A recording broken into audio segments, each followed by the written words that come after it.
여러분 지금 핸드폰을 열어 삼성전자의 차트를 한번 보시겠습니까? 연일 최고치를 갈아치우는 차트의 숫자들이 단순한 운이라고 생각하십니까? 아니면 누군가가 미리 그려놓은 거대한 설계도일까요? 지금 우리가 누리고 있는 압도적인 풍요는 사실 40여 년 전 도쿄의 한 차가운 호텔 방에서 시작되었습니다. 그날 한 노인이 떨리는 손으로 전화기를 들지 않았다면 대한민국 경제의 운명은 지금과 완전히 달랐을지도 모릅니다. 그렇다면 우선 그 역사적인 순간의 현장으로 먼저 가보겠습니다. 1983년 2월 일본 도쿄의 한 호텔. 70을 넘긴 노인이 떨리는 손으로 전화기를 듭니다. 한국 본사로 걸려온 한 통의 전화. 그의 입에서 나온 말은 대한민국 경제의 운명을 송두리째 바꿔놓았습니다. 내일부터 우리 삼성은 반도체 사업에 전면 진출한다. 전 세계가 비웃었습니다. 일본의 전문가들은 삼성이 반도체를 하면 3년 안에 망할 것이라며 5가지 이유를 들어 조롱했죠. 당시 한국은 기술도 자본도 심지어 반도체를 이해하는 사람조차 없던 불모지였습니다. 하지만 이 노인은 확신했습니다. 설탕을 팔고 옷감을 짜서 번 돈, 삼성이 쌓아온 모든 재산을 이 작은 조각 하나에 걸기로 한 겁니다. 그는 왜 그런 무모한 선택을 했던 걸까요? 그리고 그가 본 미래는 대체 무엇이었을까요? 모두가 안 된다며 고개를 저을 때 오직 자신의 확신만으로 글로벌 제국 삼성을 일군 거인 호암 이병철. 오늘 지식의 흐름에서는 돈의 흐름을 꿰뚫어본 한 남자의 집념과 그가 남긴 대한민국 최후의 승부수를 추적해봅니다.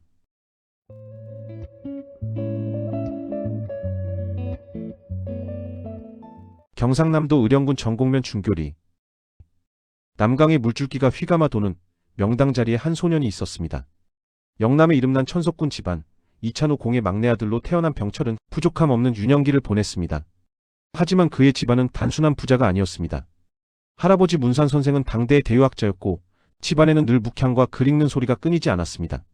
어린 병철은 서당에서 천자문을 떼며 글씨를 익혔습니다. 훗날 그는 회고합니다.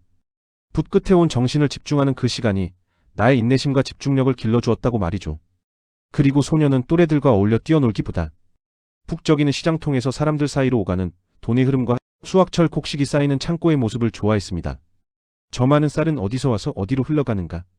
세상의 이치와 부의 흐름에 대한 호기심은 이미 그 시절부터 싹트고 있었습니다.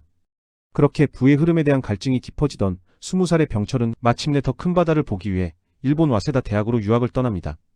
그곳에서 목격한 것은 현대화된 강대국의 거대한 시스템이었습니다. 하늘을 찌를 듯한 공장의 굴뚝들과 쉴 새 없이 돌아가는 기계들을 보며 청년 병철은 깊은 번뇌에 빠집니다. 저 거대한 힘은 어디서 오는가? 왜 우리 조국은 가난의 늪에서 허덕이는가?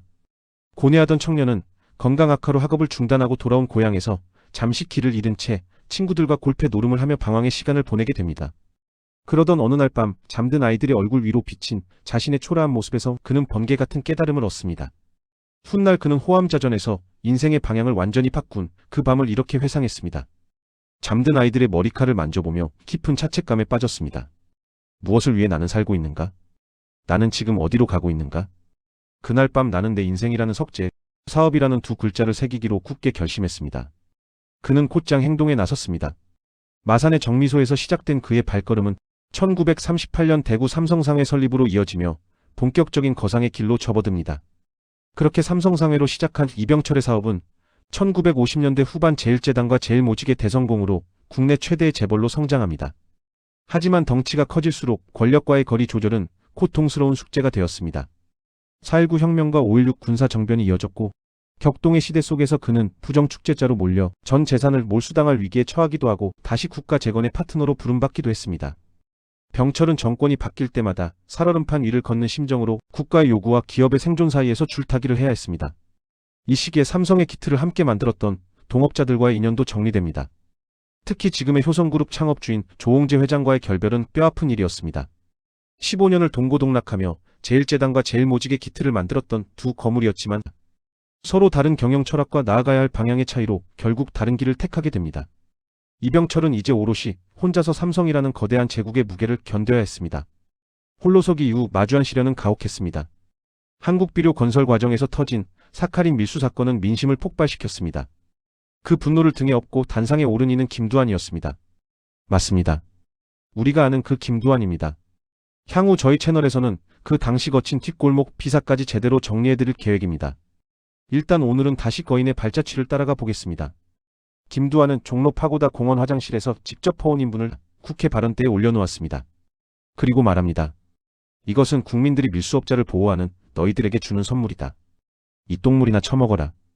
정일권 국무총리, 장기영 경제부총리, 김정념 재무부 장관, 당대 최고의 권력자들이 단상 위에서 속수무책으로 오물을 뒤집어 썼습니다.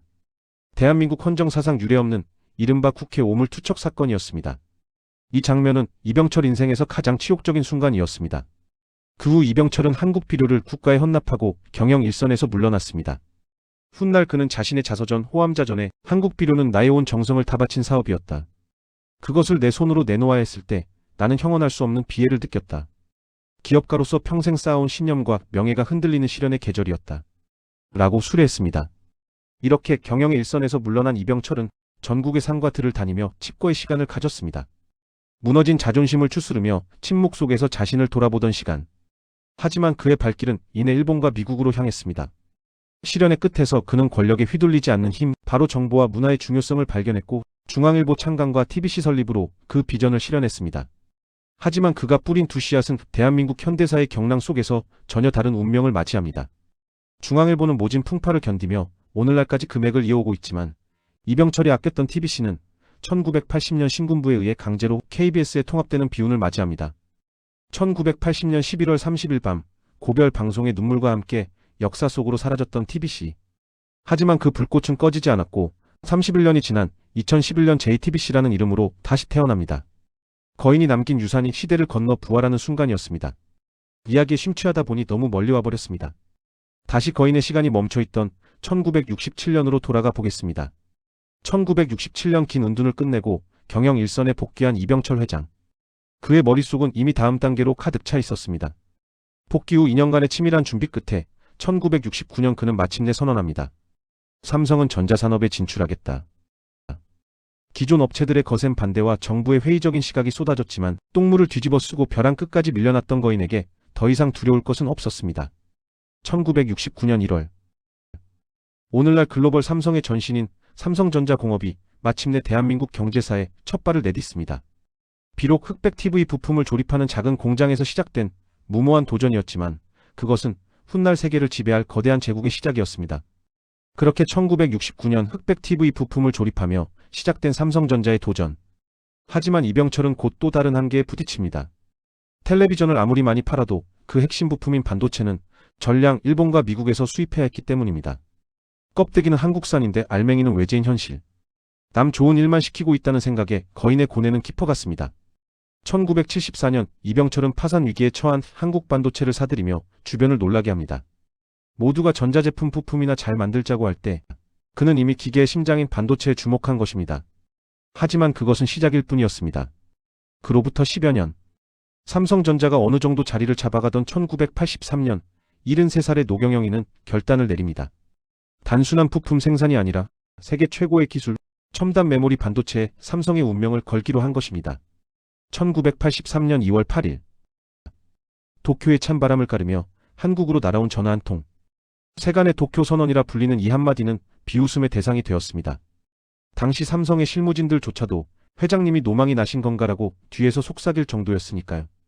반도체는 자본과 기술, 그리고 고도의 인력이 삼박자를 갖춰야 하는 그야말로 신의 영역이었기 때문입니다. 하지만 이병철은 주저하지 않았습니다.